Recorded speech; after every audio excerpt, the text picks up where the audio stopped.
រៀនចិន17ថាឈូសឹងចៃហ្វៃជូគាត់កើតនៅទ្វីបអាហ្វ្រិកថាឈូសឹងចៃហ្វៃជូគាត់កើតនៅទ្វីបអាហ្វ្រិកថាគាត់ឈូសឹង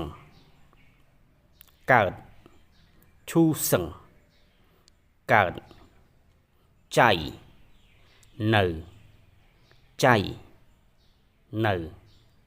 ហ្វៃជូ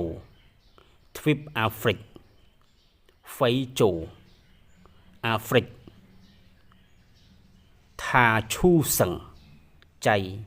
ហ្វៃជូគាត់កើតនៅទ្វីបអាហ្វ្រិកនីចិនមើជឺតើ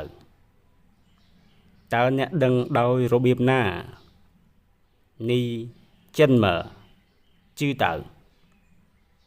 អ្នកដឹងដោយរបៀបណានីអ្នក